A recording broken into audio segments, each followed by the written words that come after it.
The function I'm going to show you is isleapyear. So it's a function that's going to test whether a specific year is a leap year or not. Okay, so it's going to receive a year as a parameter. Then it's going to send back a value true or false to state whether that year was a leap year or not. Okay, so let's get some input. We use edit box for this one. And a button to call that function. We'll just call it test for leap. Okay, so when we click on the button, I want to capture the input. And I want to capture it into an integer value. So I'm going to call it year. It's going to be integer.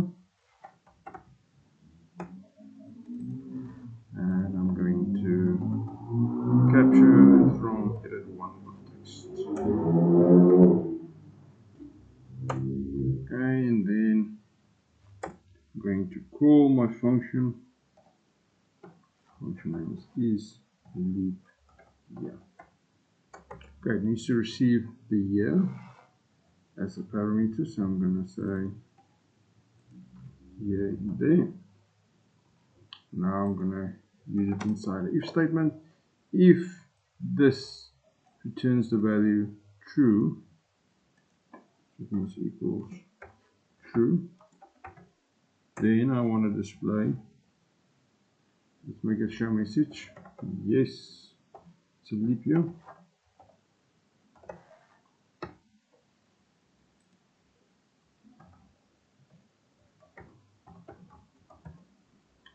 Else,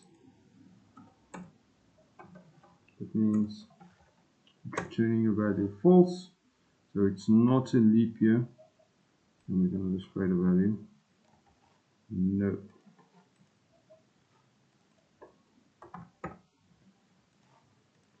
Okay, this edit one.text, it's a string, here is integer, so I need to convert that one as well. That's why it's showing the red.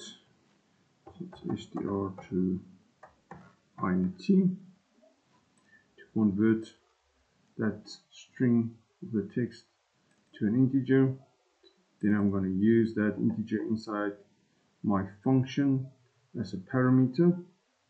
Function name is isleapyear. It's going to test whether it's a leap year, yes or no, or true and false.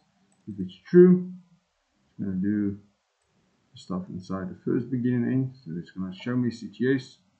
Else, it means it's send back a false value. It's going to send back the value of display message no, it's not a leap year. So let's test the year 2000. It says yes, it was a leap year. Actually, not sure whether it was. 2001, it's no. 2002, no. 2003, no. And the next one should be yes, and it is yes. So it looks like it is correct and it's working.